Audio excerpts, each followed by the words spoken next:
오늘 우리가 받을 하나님의 말씀은 창세기 37장 5절에서 11절까지의 말씀입니다. 요셉이 꿈을 꾸고 자기 형들에게 말하매 그들이 그를 더욱 미워하였더라. 요셉이 그들에게 이르되 청하건대 내가 꾼 꿈을 들으시오. 우리가 밭에서 곡식단을 묶더니 내 단은 일어서고 당신들의 단은 내 단을 둘러서서 절하더이다. 그의 형들이 그에게 이르되 내가 참으로 우리의 왕이 되겠느냐, 참으로 우리를 다스리게 되겠느냐 하고 그의 꿈과 그의 말로 말미암아 그를 더욱 미워하더니, 요셉이 다시 꿈을 꾸고 그의 형들에게 말하여 이르되 내가 또 꿈을 꾼즉 해와 달과 11별이 내게 절하더이다 하니라. 그가 그의 꿈을 아버지와 형들에게 말하매 아버지가 그를 꾸짖고 그에게 이르되 내가 꾼 꿈이 무엇이냐, 나와 내 어머니와 내 형들이 참으로 가서 땅에 엎드려 내게 절하겠느냐. 그의 형들은 시기하되 그의 아버지는 그 말을 간직해 두었더라. 이는 살아계신 하나님의 말씀입니다. 아멘. 이 시간 담임 목사님 나오셔서 꿈을 꾸라, 꿈을 이루라라는 제목으로 말씀을 선포해 주시겠습니다. 우리 옆에 분들과 한번 인사할까요? 꿈을 꾸고 꿈을 이루어 갑시다. 인사합시다. 네. 우리 석광희 여성도님께서 이 5일 동안 했어요. 지금까지 아마 교회 나오시고 나서 한 번도 안 빠졌을 것 같아요. 그렇죠? 네. 우리 석광희 여성도님 이렇게 일부러 앞에 세웠습니다. 우리 석광희 여성도님 나오시면 아마 다른 남자분들도 도전받지 않을까. 제가 몇 분들은 특히나 도전받을 분들이 계실 것 같아요. 그래서 특별히 더 세웠습니다. 여러분들 도전받아야 될 분들은 도전받으시고 함께 다음번에는 함께 섰으면 좋겠습니다. 참, 그 시상 못 받으신 분들 77분들 중에 이 자리에 못 받으신 분들은 2층에 친교실에 가시면 선물들이 준비되어 있습니다. 여러분들 이름 확인하시고 꼭 받아가시면 되겠습니다. 2024년도를 시작하면서 우리 교회는요, 다음 세대를 일으키라라는 주제로 함께 나아가고 있습니다. 우리가 지난주에 함께 나누었던 말씀 여러분 기억하십니까? 우리 교회가 왜 다음 세대를 일으켜야 되는가 하는지에 대해서 우리가 함께 나누었죠. 먼저 우리 교회는 우리 세대에서 끝나는 교회가 아니라 다음 세대들까지 이어지는 교회, 앞으로 50년, 100년까지 이어가는 교회를 만들어야 된다. 특별히 교회가 존치되는 게 중요한 것이 아니라 그들을 통하여서 믿음의 역사, 믿음의 대를 계속해서 이어가는 교회가 되어야 된다라고 함께 말씀을 나누었습니다. 그러기 위해서 우리가 다음 세대를 세우는 일 가운데 힘을 모아야 되는데, 특별히 세상은 이 나이가 많거나 적거나 할 것 없이 오로지 성공과 부를 향해서 달려나가죠. 근데 성공과 부를 향해서 나가는 것이 옳은 것일까요? 아니죠. 그것이 사람이 살아가는 목적이 되어질 수는 없습니다. 하나의 도구가 되어야지. 그래서 세상의 잘못된 그 방향을 바로잡기 위해서 우리 교회는 다음 세대들에게 어느 것이 옳은 것인지, 어떻게 해야 진리를 향해 달려나가는 것인지 보여주고 바로 가르치는 그런 세대를 세워야 되겠다 해서 우리가 디모데후서 3장의 말씀을 가지고 지난주에 함께 나누었죠. 디모데가 어릴 때부터 할머니와 어머니로부터 말씀을 배웠고, 그 배운 말씀이 이 디모데의 밑거름이 되어지고, 또 바울과 함께 지내면서 배웠던, 깨달았던 그 말씀들을 가지고 교회, 초대교회 가운데 중요한 일꾼으로 세워지는 것을 보았습니다. 우리도 다음 세대들을 어떻게 세워야 되는가? 어릴 때부터 말씀으로 훈련하고 그들을 가르쳐서 이 말씀이 그들의 밑거름이 되게 하고, 그 말씀을 통하여 하나님의 자녀들로, 이 세대를 바르게 세워가는 자녀들로 세워나가겠다라는 그런 결단들을 우리가 지난 말씀을 통해 했습니다. 그리고 올 한 해 우리가 준비하고 계획하고 있는 것들을 함께 나눴는데, 물론 이런 것들을 통해서 다음 세대들을 세울 수 있고 다음 세대를 일으킬 수 있는 것은 아니죠. 하지만 우리가 할 수 있는 최선의 노력을 가지고 우리가 나아간다면 아마 그들이 말씀으로 세워지는 그런 밑거름들을 우리가 세울 수 있지 않을까, 밑거름들이 될 수 있도록 그들을 도울 수 있지 않을까라는 그런 생각을 해보았습니다. 자, 그리고 또 다음 세대들을 일으키기 위해서 필요한 게 뭐가 있을까, 또 우리는 어떻게 해야 될까라는 고민을 하면서 두 번째로 우리가 다음 세대를 일으키기 위해서 필요한 그것은 꿈이다라는 생각이 들었습니다. 오늘은 이 꿈에 대해서 함께 말씀을 나눠보려고 합니다. 여러분, 혹시 노인과 바다라는 소설책 읽어보셨습니까? 아시죠? 어니스트 허밍웨이가 썼던 책이고 1953년도에 이 플리처 상까지 탔던 유명한 책입니다. 그래서 읽어보진 않아도 아마 이 어니스트 허밍웨이의 노인과 바다라는 이 책의 내용들은 많이 들어보셨을 거예요. 이 노인과 바다의 주인공은 산티아고입니다. 이 산티아고는 나이가 많은 노인이죠. 스스로 배를 타고 나가기도 어렵고 밥을 먹기도 어려울 만큼 나이가 많은 노인입니다. 그런데 이 노인에게는 꿈이 있었죠. 나는 반드시 저 바다에 가서 큰 물고기를 내가 잡겠다. 그런 꿈이 있었습니다. 아니, 밥도 제대로 해먹을 힘이 없는 노인이 무슨 바다에 나가서 큰 물고기를 잡겠어요. 근데도 불구하고 이 산티아고는 자기의 꿈을 포기하지 않습니다. 그래서 그 꿈을 가지고 매일같이 바다에 나가서 물고기를 잡는데 84일 동안 바다에 나갔는데 물고기를 잡았을까요? 못 잡았을까요? 잡았어요? 잡으면 이야기가 안 되잖아요. 제가 이 질문하는 이유가 있죠. 못 잡았으니까 질문을 하는 거겠죠. 못 잡았어요. 84일 동안 나갔는데도 물고기를 못 잡았어요. 그런데 이 산티아고는 그렇게 바다에 나가서 물고기를 못 잡으면서도 불구하고 그의 마음 가운데는요, 이 꿈을 저버리지 않았습니다. 오늘은 다를 것이다 라고 기대하면서 또다시 대어를 잡으러 나갔던 이 산티아고였죠. 그의 의지가 얼마나 대단한지 책에 보면 바다에 나갈 때마다 이렇게 적혀 있어요. 바다와 똑같은 빛깔의 파란 눈은 여전히 생기와 불굴의 의지로 빛나고 있다.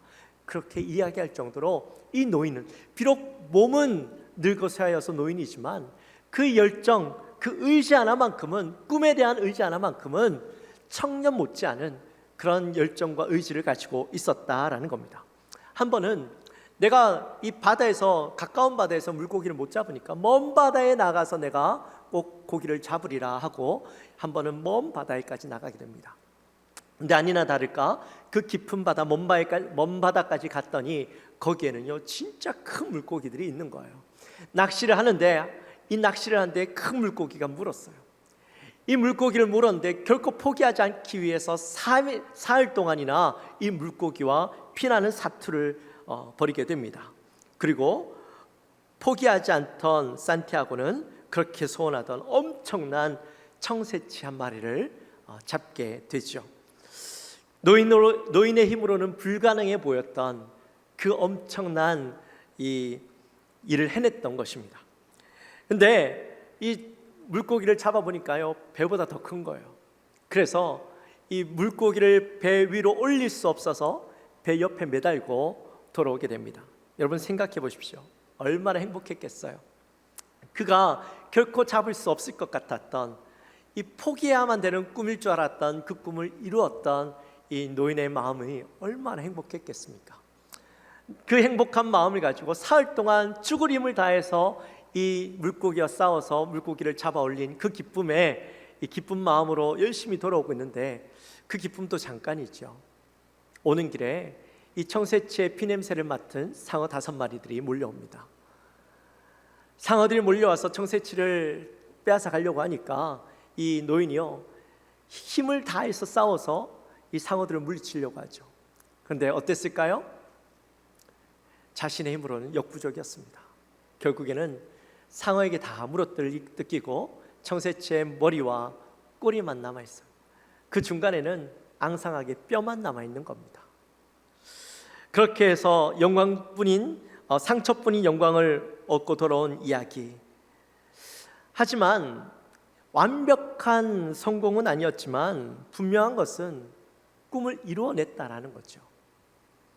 결코 포기하지 않고 계속해서 시도하고 도전함으로 완벽하진 않지만 꿈을 이루는 산티아고의 이야기를 보면서 꿈을 이루기 위해서 살아가는 게 어떤 것인가, 그리고 꿈이라는 것은 우리에게 얼마나 큰 에너지와 열정을 주는 것인가 하는 것을 보여주는 책이 바로 이 노인과 바다입니다.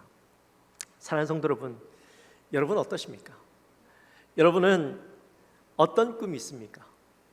2024년도를 시작한 지가 벌써 이제 14일째입니다. 여러분에게는 올 한 해 어떤 꿈을 가지고 시작하셨습니까? 저는 올해 우리 교회가 부흥하는 꿈을 꾸고 있습니다. 우리 교육 부서들이 부흥하는 꿈을 꿉니다. 저는요, 이게 이루어질 것 같습니다. 단순히 허황된 꿈이 아니라 하나님이 주시는 꿈, 그리고 우리가 얼마든지 꾸고 이룰 수 있는 꿈, 그 꿈을 향해서 우리가 달려나가고 하나님 앞에 기도하고 나간다면 하나님께서 이 꿈 반드시 이루어 주실 것이란 확신이 있습니다. 저는 꿈을 꾸는 것이 무척 중요하다고 생각합니다. 꿈이 있어야 그 꿈을 향해 달려나갈 수 있는 힘과 에너지와 용기가 생기기 때문입니다. 우리가 아무런 꿈이 없이 나아가면 올 한 해 그냥 그런 한 해가 될 겁니다. 이왕 보내는 한 해라면 꿈을 가지고 꿈을 꾸고 달려나가야 되지 않겠습니까? 오늘 우리가 읽은 본문은 성경에서 꿈으로 가장 유명한 요셉의 이야기입니다. 아마 수없이 들었고 너무나도 잘 아는 말씀일 겁니다.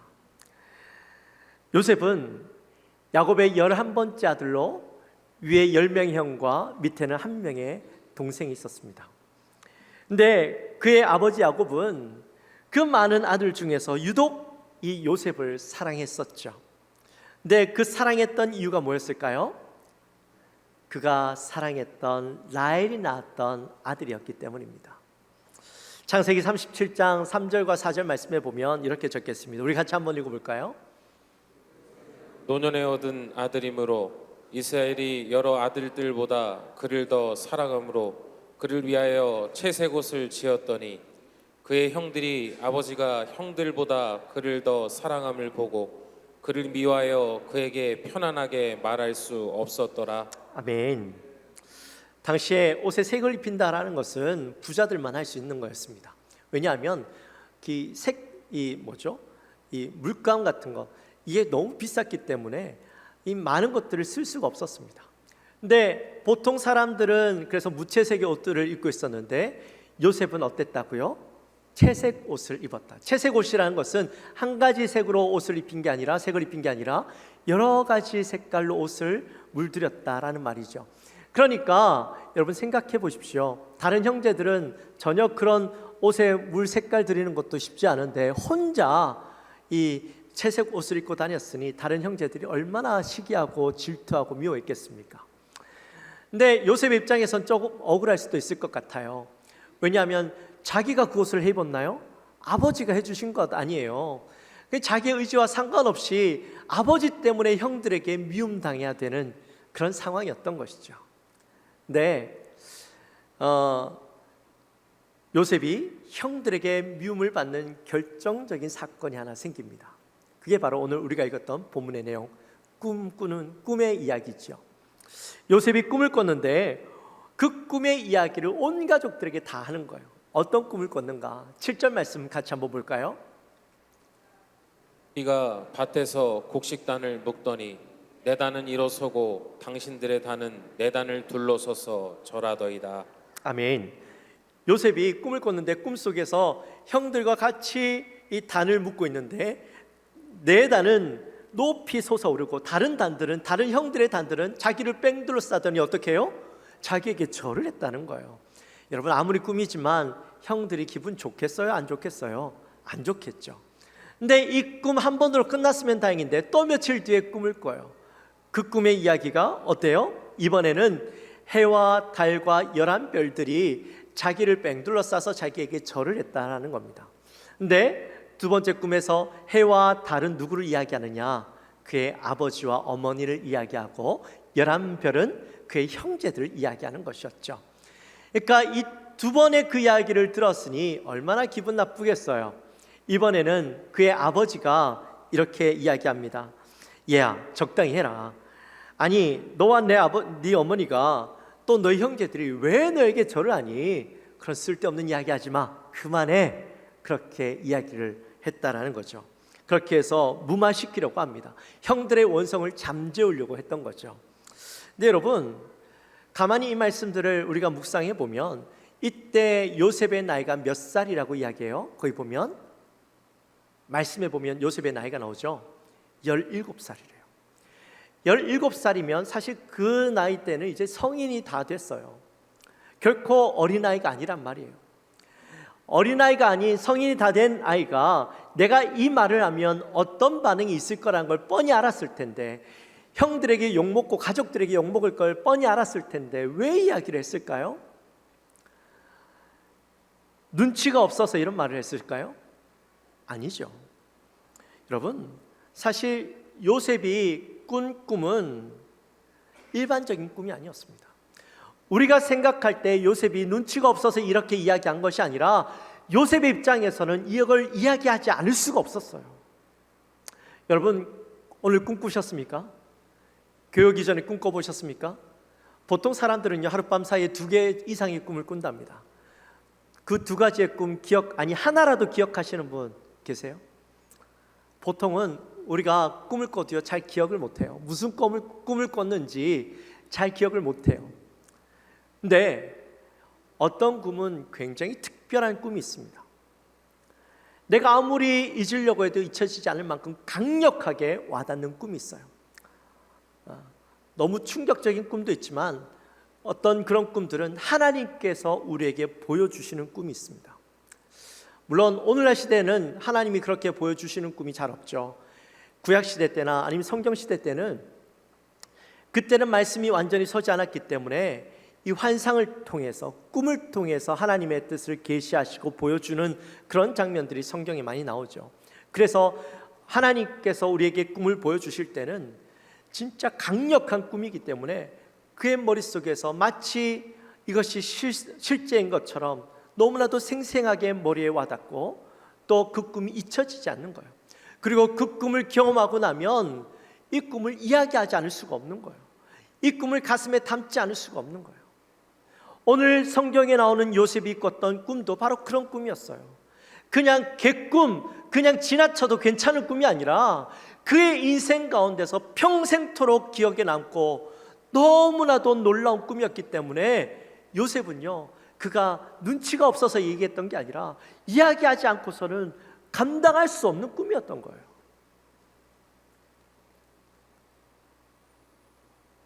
그래서 요셉이 그 꿈을 꿨는데 사실 요셉은 꿈은 꿨지만 이 꿈이 어떤 꿈인지는 잘 몰랐어요. 왜 이 꿈을 내가 꿨고 이 꿈을 나에게 주셨는지, 하나님이 주신 것 같긴 하지만 왜 꿈을 내가 꿔야만 했는지, 무슨 의미인지는 전혀 몰랐어요. 그래서 그가 그의 입술로 고백할 수밖에 없었고 이야기할 수밖에 없었던 것이죠. 그 이야기를 들은 형제들은 기분 나빠했지만 11절 말씀에 보면 그의 아버지는 어떻게 했다? 그 말을 간직해 두었더라. 그 말을 간직해 두었더라. 여러분, 이게 무슨 말이에요? 이 말은 그가 말씀을 가슴에 새겼다. 야곱이 왔을 때 이 꿈은 그냥 꿈은 아닌 거예요. 그냥 지나쳐도 되는 꿈이 아니라 하나님이 주시는 꿈인 줄 알았고 하나님이 요셉을 통하여 이루고자 하시는 뜻이 있구나 하는 것을 깨달았던 거죠. 그래서 그 말씀을, 그 꿈을 야곱은 가슴에 담아 두었던 거예요. 여러분, 하나님께서 여러분을 통해서 이루고자 하시는 꿈이 있습니다. 믿으십니까? 물론 우리는 그 꿈이 뭔지 잘 몰라요. 꿈을 꾸면서도 그 꿈이 뭔지 잘 몰라요. 하지만 하나님은 저와 여러분의 삶을 통해서 그 꿈을 이루어 가시기 위해서 지금도 일하시고 계셔요. 때로는 나를 만나는 사람들을 통해서, 또한 내가 처했던 환경과 그 상황을 통해서 하나님은 그 꿈에 조금 더 가까이 우리를 인도해 나가신다라는 거예요. 우리는 그 꿈이 무엇인지 모르지만 그 꿈을 향해서 나아가야 됩니다. 하나님의 꿈을 발견하고 하나님이 우리로 꾸게 하시는 꿈을 꾸면서 나아가야 돼요. 이렇게 이야기하면 참 막연하게 느껴지죠. 도대체 무슨 꿈을 꾸라는 건가? 또 어떻게 꿈을 꾸라는 건가? 하나님의 꿈이 뭔지 내가 어떻게 알아? 내가 하나님의 꿈을 알기 위해서 노력해도요, 볼 수 없어요. 왜냐하면 실체가 우리의 눈에는 보이지 않기 때문에, 하나님께서 우리에게 어떤 것들을 보여주시지 않았기 때문에 우리는 그것들을 모른 채 살아간다는 말이죠. 그러면 우리가 어떻게 꿈을 꿔야 될 것인가? 여러분, 우리는 어떤 꿈이라도 꿔야 돼요. 어떤 꿈이라도 꿔야 되는데, 그 꿈을 하나님께서 꾸게 하시는 꿈을 처음부터 잘 꾸면 좋겠지만, 그렇지 않다 할지라도 지금 내 상황에, 내 환경에 맞는 꿈을 꾸면 되는 거예요. 여러분, 어릴 때부터 지금까지 살아가시면서 꿈을 꾸시고 살아오셨죠. 특별히 어릴 때는 나 대통령이 되어야지, 내가 장군이 되어야지, 경찰이 되어야지, 그런 꿈 여러분도 꿔보셨잖아요. 여러분들의 자녀들만, 여러분들의 손자, 손녀들만 꾸는 꿈이 아니었잖아요. 여러분도 그 꿈을 꾸고 살아오셨을 텐데 어떠세요? 여러분의 인생 가운데 꿨던 꿈들 지금 이루셨습니까? 아니면 그 꿈들이 얼마나 많이 변하셨습니까? 제 인생 가운데도요, 꿈이 있었습니다. 제가 어릴 때 제 꿈이요, 큰 꿈 두 가지가 있었는데 하나는 파일럿이었습니다. 제가 저희 외할아버지 외갓집 식구들이 미국에 있다 보니까 한 번씩 공항에 오면 비행기는 못 타봤는데 비행기를 보면 타고 싶다는 생각이 늘 있었어요. 근데 초등학교 5학년 때 이 파일럿이라는 드라마가 나왔는데 그걸 보는데요, 제 마음이 완전 매료된 거예요. 난 나중에 파일럿이 돼서 온 세계를 돌아다니는 사람이 되어야 되겠다, 그런 꿈을 꿨는데 제가 고3 때 그 꿈을 접었어요. 제가 고3 때 이 기흉이 있어서 수술을 했거든요. 그래서 제 가슴의 옆자국에는요, 옆에 보면 큰 칼자국이 있습니다. 수술 자국이 있습니다. 그리고 구멍 뚫은 자국들이 많이 있습니다. 그래서 제가 그것 때문에 파일럿은 내 꿈이 아니구나 하고 접었어요. 그리고 중학교 때부터 꿔왔던 꿈이 있습니다. 노래하는 사람, 찬양 사역자가 되거나 최고의 성악가가 되는 꿈이 있었습니다. 근데 그 꿈을 꾸고 성악가를 가고 또 나중에 미국 유학까지 가는데 나중에 접었습니다. 하나님께서 저를 성악가의 길로 이끄시지 않고 신학의 길로 이끄시는 거예요. 저를 자꾸 몰아가셔서 결국에는 제가 신학하게 됐어요. 여러분, 저에게 그 오랫동안 꿔왔던 두 가지 꿈 다 포기했어요. 근데 포기한 제 꿈이 실패였을까요? 전 그렇게 생각하지 않아요. 하나님께서 그 꿈을 꾸게 하신 이유가 있고, 그 꿈을 통해서 하나님께서 이루고자 하시는 그 방향대로 저를 이끌어 가셨다고 믿어요. 우리의 인생 가운데 어떤 꿈이라도 꿔야 됩니다. 꿈이 없는 인생은 불행한 인생이에요. 소망이 없는 인생이에요. 어떤 열정과 희망을 가지고 나가지 못하는 인생이에요. 근데 꿈을 꾸면 그 꿈을 향해서 열심히 살아가게 되고, 그 꿈을 향해서 달려나가게 되면 비록 그 꿈이 하나님이 우리에게 원하셨던 꿈은 아닐지라도 그 꿈을 통해서 하나님이 원하시는 꿈을 향해 조금씩 달려나가게 만드는 거예요. 그렇기 때문에 우리의 상황과 환경 가운데서 내가 꿔야 할 꿈, 꿀 수 있는 꿈이라면 꿔야 되는 거예요. 그게 내 욕심 또한 내 이기심에 의해서 만드는 꿈이 아니라, 또 하나님이 기뻐하지 않는 꿈이 아니라면 우리는 그 꿈을 꿔야 되는 거예요.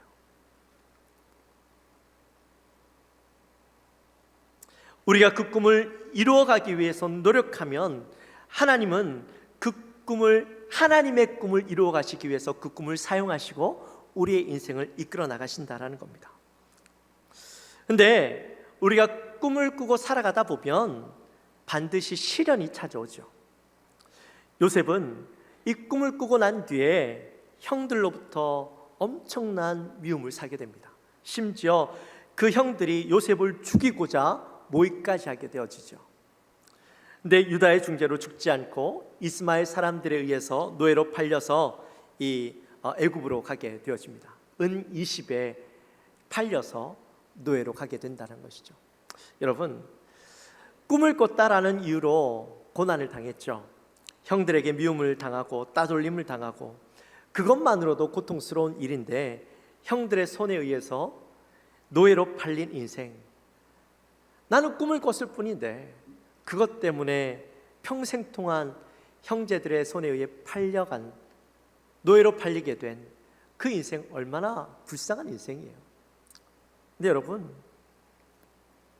그 상처가 평생 동안 사라지지 않을 것 같고 그것 때문에 얽매여서 평생 동안 살아갈 것 같은 인생인데, 근데 요셉은 그런 불행을 비관하지 않고 살아가는 모습을 보게 되죠.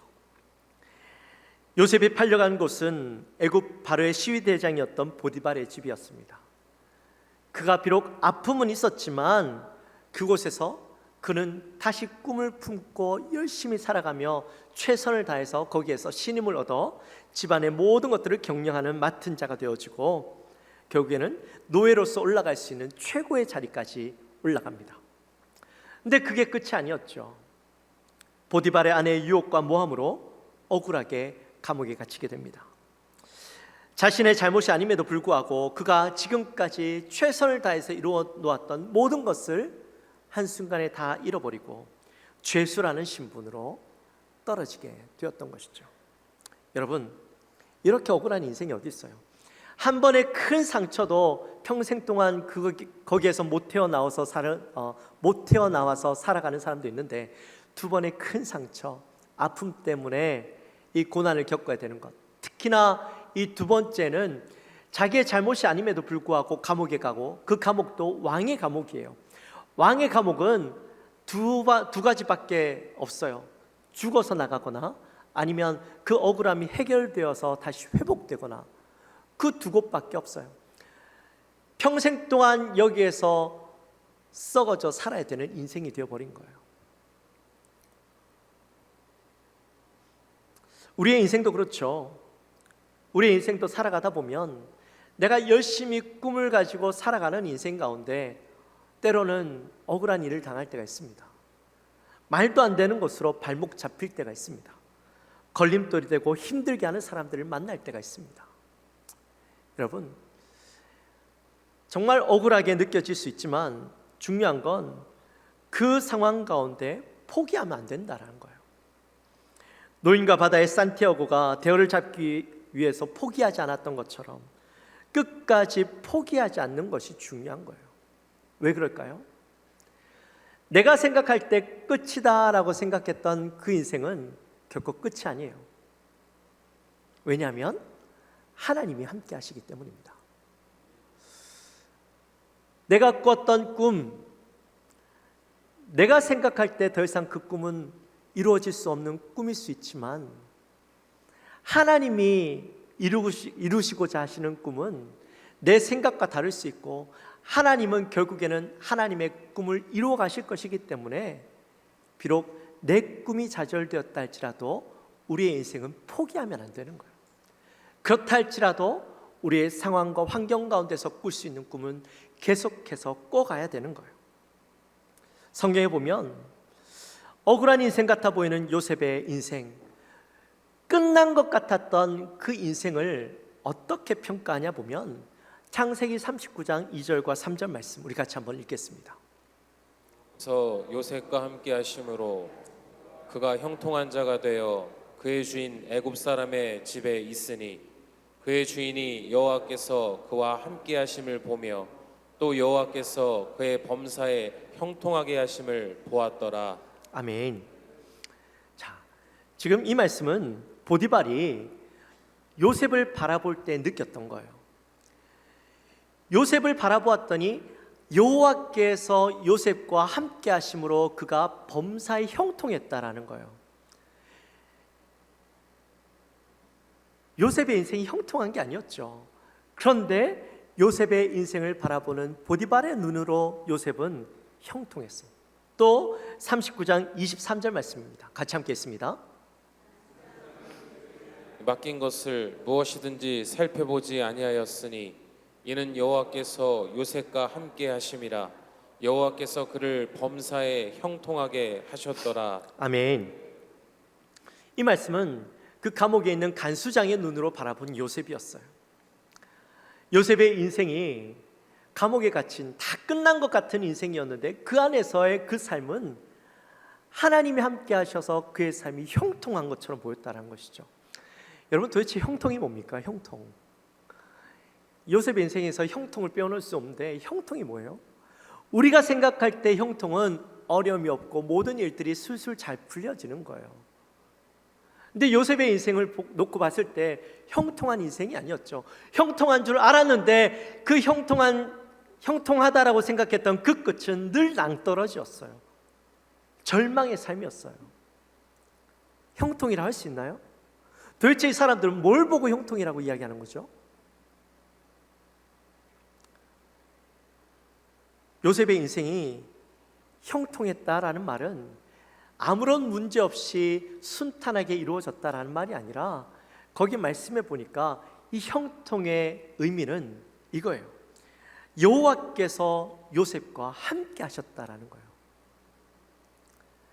여러분, 하나님과 함께하는 인생, 형통한 인생은 문제가 없는 게 아니라 어려움이 없는 게 아니라 어려움이 있어요. 고난이 있어요. 문제가 있어요. 하지만 그 문제 가운데 하나님이 함께 하셔서 그 문제를 해결해 나갈 수 있도록 도와주시고 손을 붙잡아 주시고 이끌어 주시는 것을 경험하는 것이죠.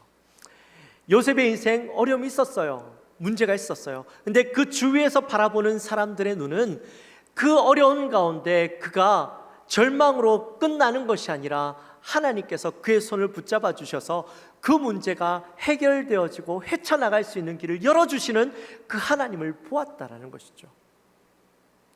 그러니 우리의 인생 가운데 꿈을 꾸고 나가요. 고난이 있어요. 절망이 있어요. 내 꿈을 포기해야 되는 것 같아요. 그게 끝인 것 같아 보이지만 결코 그게 끝이 아니라는 거예요. 왜냐하면 그 인생 가운데 하나님께서 손을 붙잡아 주시고 하나님께서 이 인생을 통하여 이루고자 하시는 꿈이 있기 때문에 하나님이 이루시고자 하시는 꿈이 있는 인생은 결코 끝이 아니라는 겁니다.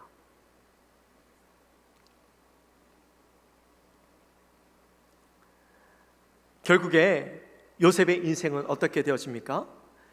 요셉이 꿈을 이루는 게 아니라 하나님께서 요셉의 꿈을 이루어 가시죠. 요셉이 감옥에 갔어요. 끝난 줄 알았어요. 왕의 감옥은 죽어야 나갈 수 있는 것이니 내가 여기서 평생도록 썩겠구나라고 생각했을 텐데 그곳에서 두 사람을 만나죠. 한 사람은 누굽니까? 그렇죠. 술 빚는 관원장. 또 다른 한 사람은 떡 빚는 관원장. 여러분이 기초 이제 성경 지식을 가지고 이야기해야 되는 거예요. 다 말씀 속에 있는 거지만 한 사람은 술 빚는 관원장, 또 다른 한 사람은 떡 빚는 관원장. 근데 이 두 사람이 꿈을 꾸는데 그 꿈을 요셉이 해석해 주게 되죠. 술 빚는 관원장의 꿈은 사흘 뒤에 그가 다시 복직되는 거였어요. 다시 살아서 왕의 곁으로 돌아가는 거였어요. 근데 떡 빚는 관원장은, 떡 굽는 관원장은 사흘 뒤에 죽는 꿈이었어요. 그 꿈대로 돌아가는 술 빚는 관원장에게 요셉이 요청을 합니다. 만약에 당신이 돌아가면 나를 좀 기억해 주십시오. 나의 이 억울함을 좀 왕에게 이야기 좀 해 주십시오. 내 왕에게 돌아간 술 빚는 관원장은 기억을 했나요? 안 했나요? 하지 않았죠. 그렇게 감옥에서 또 억울하게 인생을 살아가요. 그 인생이 실패한 인생 같아 보였어요. 그런데 얼마가 지나고 난 뒤에 왕이 꿈을 꾸게 되죠. 아무도 그 꿈을 해석하지 못하는데 그때 술 빚는 관원장이 요셉을 생각하고 요셉이 왕 앞에 나아가 그 꿈을 해석하고 결국에는 그가 순식간에 죄인의 자리에서 어디까지? 총리의 자리까지 오르게 되는 것이죠. 여러분, 요셉의 노력으로 총리가 되었나요? 아니죠. 하나님께서 그의 인생을 그렇게 이끌어 가셨어요. 요셉은 그의 인생에 최선을 다하는 삶을 살았을 뿐이지만 하나님께서 그 인생 가운데 하나님의 꿈을 이루시기 위해서 요셉을 이끌어 주셨고 결국에는 하나님께서 원하시고 꿈꾸셨던 것들을 이루어내시죠. 이후에 창세기 42장 6절 말씀 우리 같이 함께 읽겠습니다.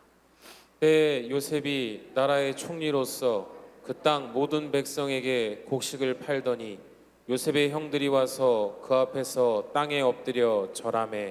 아멘. 어떤 일들이 일어났어요? 요셉이 어릴 때 꿨던 꿈이 실제로 이루어졌어요. 아마 요셉이 이 모습을 보면서 무슨 생각이 들었을까요? 하나님이 이렇게 하시려고 나에게 꿈을 꾸게 하셨구나. 결국에는 하나님이 이 꿈을 이루셨구나 하는 것을 깨닫게 되었을 겁니다. 그리고 창세기 45장 7절 말씀에서 요셉이 이렇게 고백을 합니다. 같이 읽습니다. 하나님이 큰 구원으로 당신들의 생명을 보존하고 당신들의 후손을 세상에 두시려고 나를 당신들보다 먼저 보내셨나니. 아멘. 요셉이 어릴 때는 이 꿈이 무슨 의미인지 왜 꿔야 되는지 전혀 이해하지 못했습니다. 단 하나, 하나님이 나를 통하여 이루고자 하시는 것이 있겠구나. 그 하나를 가지고 열심으로 살았습니다. 하나님을 신뢰하며 믿음으로 살았습니다. 그리고 요셉은 그 하나님의 뜻에 순종하고 환경 가운데 열심히 살았을 때 하나님은 요셉의 인생을 이끌어 주셨고 하나님의 꿈을 이루게 하셨습니다. 사랑하는 성도 여러분, 우리도요 꿈을 꾸고 살아야 됩니다. 물론 내 욕심, 내 허영으로 꾸는 꿈이 아니라 우리가 꿔야 할 꿈, 우리의 상황에 맞게, 우리의 환경에 맞게 그 꿈을 꾸며 나가면 비록 그게 하나님께서 원하셨던 꿈은 아니다 할지라도 그 꿈들을 통하여 우리의 인생을 이끌어 가시고 하나님이 꾸시는 그 꿈들을 향하여 달려나가게 만드실 겁니다. 여러분, 그리스도인으로 살아가는 그 삶은요 꿈이 있는 삶이어야 됩니다. 하나님께서 우리의 인생을 어떻게 이끌어 가시고 어떻게 바꾸어 가시고 우리의 삶을 통하여 어떻게 행하실지 기대하는 삶이 되어야 되는데 그 삶이 되려면 꿈이 있어야 되고 그 꿈을 향해 달려나갈 때 하나님께서 우리의 인생을 어떻게 이끌어 가시는가 보는 게요 진짜 그리스도인의 멋진 삶입니다. 꿈은 어린아이들만 꾸는 것일까요? 아니요. 오늘 예화에서 보았듯이 그 산티아고가 스스로 일어설 힘, 밥할 힘조차 없는 그 노인이 꿈을 가지니까 노를 저어서 깊은 바다에까지 가서 청새치를 사흘 동안이나 싸워서 잡잖아요. 비록 상어들에게 물렸지만 그 살점들이 다 찢겨서 나갔지만 뭐예요? 꿈은 이루었어요. 여러분의 인생 가운데도요 꿈을 꾸십시오. 나이가 많다고 포기하지 마십시오. 그 꿈을 꾸면 하나님께서 하나님의 꿈을 통하여 여러분의 인생을 진짜 꿈꾸는 인생, 꿈을 성취하는 인생으로 이끌어 가실 것입니다. 우리 사랑하는 영광교회 모든 성도님들, 어린아이서부터 어른에 이르기까지 그 꿈을 꾸고 꿈을 이루어 가신 하나님을 경험하는 복된 하나님의 자녀들 되시기를 주님의 이름으로 축원합니다. 찬양합시다.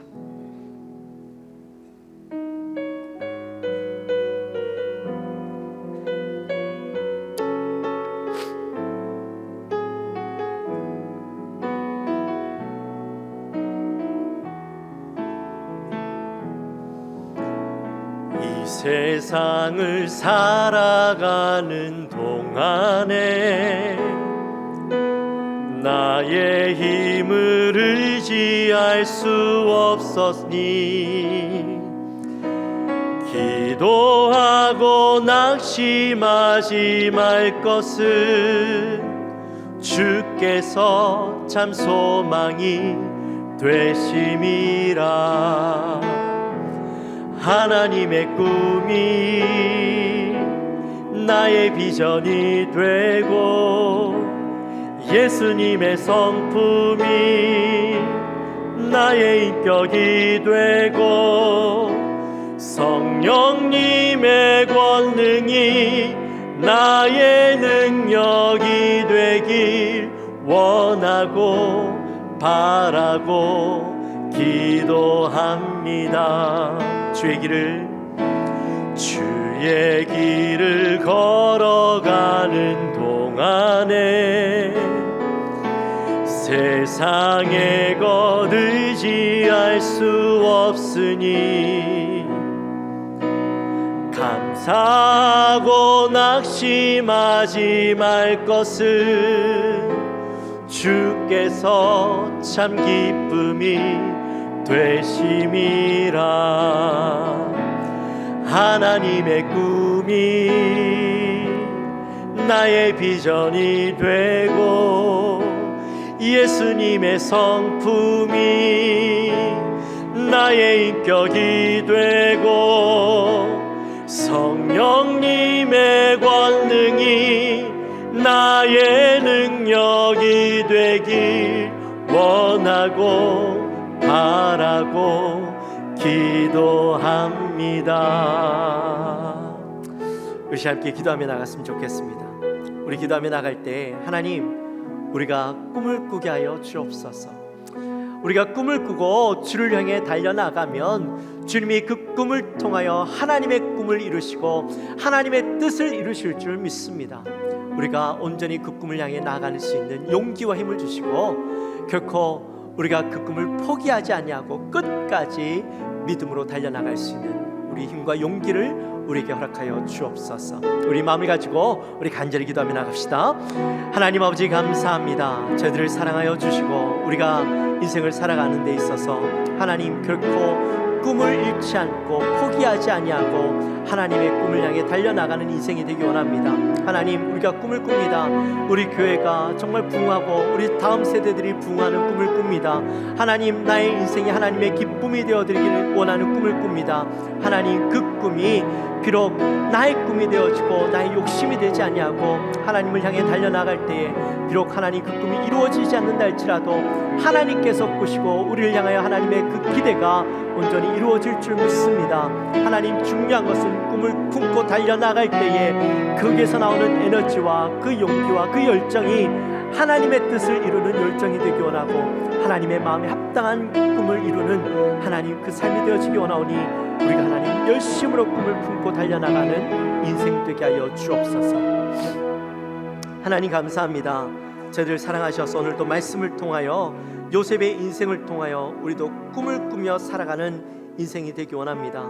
하나님의 꿈을 품고 하나님의 꿈을 이루기 위해 달려나가면 하나님께서 우리의 인생을 통하여 하나님의 꿈을 이루어 가시는 줄 믿습니다. 하나님, 우리를 통하여 주의 놀라운 일들을 행하여 주시고 그 꿈을 포기하지 않는 우리 모든 성도님들의 삶 되게 하여 주옵소서. 예수님의 이름으로 기도합나이다.